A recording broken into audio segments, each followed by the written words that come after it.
Napakalinis at very affordable na campsite. Tara, samahan nyo kami. Dito nga sa Caliraya Lake sa may Laguna. Pero bago ang lahat ay gumayak na nga kami at bumiyahe. Bali 6 AM nga pala kami umalis sa amin. Fast forward nga, nasa may murong na nga pala kami ng mga oras na to. At pansin nga namin na nagbabadya ang panahon. Dahil makulimlim na nga ang kalangitan. At ayun na nga, hindi katagalan ay inabot na nga kami ng ulan. Kaya naman naghanap na nga kami ng aming masisilungan. At nang makahanap na nga kami, nag-stop over nga pala muna kami. At pagkatila nga ng ulan ay bumiyahe na kami ulit. At pagkarating nga namin ng Lumban, Laguna, ay naghanap nga pala muna kami ng palengke. Wala kasing palengke o talipapa dun sa may pupuntahan namin. Kaya naman talaga bago kami nagpunta dito ay talagang winays na nga ni Daddy kung saan kami mamimili. At nang matapos nga kaming mamili, ay may sobra pa nga 100 pesos dun sa may perang pinag-ambaga namin. Kaya naman ay binili na nga pala namin to ng kwek-kwek. Panawid gutom ba? Shoot ay tomin na rin kasi ang mga person. Pagkatapos nga pala naming mamili ay bumiyahe na rin kami agad. Bali yung parkingan nga pala ng mga motor ay dito sa may Punta Cielo del Caliraya. At huwag kayong mag-alala mga B, dahil kahit iwan nyo yung mga sasakyan nyo dito ay talagang safe na safe. Bali dito talaga yung pinaka-parkingan ng mga motor at sasakyan. At medyo nakalimutan ko na nga kung magkano yung bayad sa parking dito. At kung hindi ako nagkakamali ay 50 pesos lang yata ang bayad sa parking dito. Hindi pa pala dito yung talagang pupuntahan namin. Bali nagpark lang talaga kami dito dahil sasakay nga kami ng bangka papunta dun sa may campsite na tutuluyan namin. After 12,000 hours, charis, ay nakasakay na rin kami. At eto nga ang pinsan kong akla ay sumasayaw-sayaw pa. Ang hindi niya alam ay naka-video pala ito. Kaya naman talagang tawang-tawa kami sa kanya nung nagulat talaga siya. After ng ilang mga minuto nga ay nakarating na nga kami. Babaan na. Uwi ka na para may signal. Thank you. For the ride safe. Picture mo na.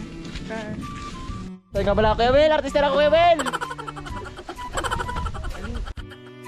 1 night and 2 days nga pala kami mag-i-stay dito. And for only 1,500 pesos, na good for 2 to 3 packs, ay may kasama na siyang free na big kubo with complete beddings, may kitchen at free utensils na rin. Ganda dito. Promise, no? So, sana worth it yung kaano natin, pagod na ilang oras. Sa biyahe, no? Basta ako napakamura, no? Kasi pa kami. Ayun, no? Malapit na sa atin. Ang layo nga lang din. Ano talaga?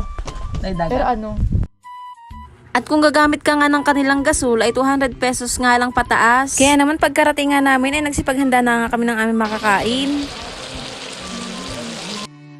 At nang matapos nga kami magluto ng aming hapunan, ay nagsipagkainan na nga muna kami. Bali ang ulam pala namin ay pritong isda at pinakbet. At yung iniihaw nga naming tulingan, ay pulutan namin mamaya kapag nag-inuman na. Abay, sabi ko nga sa inyo, hindi mawawala sa amin ang alak, charis. Kapag nagka-camping nga or nag-outing kami ay hindi po pwedeng walang alak. Parang nanghihina kasi yung mga katawan namin kapag wala nito, charis. Fast forward nga kinabukasan ay magandang good morning na nga. Kaya naman nagsipaghanda na nga kami ng aming almusal. Bali nilagang baboy nga pala ang aming almusal. Perfect na perfect sa malamig na klima dito. Inagahan nga talaga namin ang aming paggising para makagawa pa kami ng ibang activities. Hindi na kasi kami nakapagkayak nung pagkarating namin dito. Hapon na rin kasi nung nakarating kami dito. Kaya naman kinabukasan na lang namin ginawa yung mga activities dito. At bukod nga pala sa may free big kubo nila na may complete beddings at kitchen na may complete utensils, ay libre nyo rin magagamit ang kanilang kayak at paddle. And wait, there's more! Para naman sa mga coffee lover, meron nga pala silang pa-free ng kaping barako. Isasuggest mo lang pala sa may-ari. At kung may daladala nga pala kayong tent, ay libre na sa kanila ang tent pitching.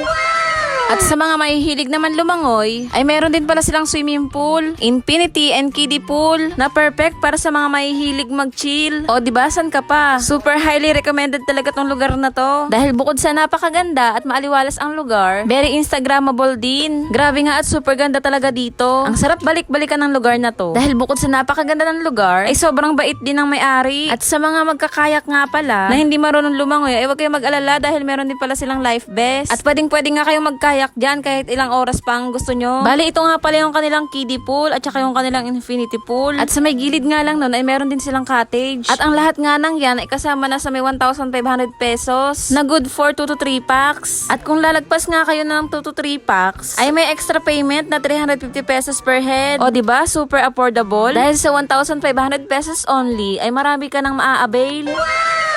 Kaya naman, nire-recommend ko nga sa inyo to mga B na puntahan nyo dito. Promise, hindi kayo magsisisi sa lugar na to. At para naman sa mga gagamit na mga comfort rooms, ay wag din kayo mag-alala dahil hindi lang isa or dalawa ang kanilang comfort rooms dito. Bali, meron nga pala silang 8 comfort rooms dito sa may site. At para naman sa mga may gustong libutin ang lugar na to, ay may boat ride back and forth din pala sila for as low as 300 to 500 pesos only. At may kasama na nga siyang life vest. Kaya naman pagkatapos nga namin magsipag-almusal, ay bumaba na kami at nagkayak. Medyo ninenervyos pa nga ako dyan dahil first time ko nga magaganito.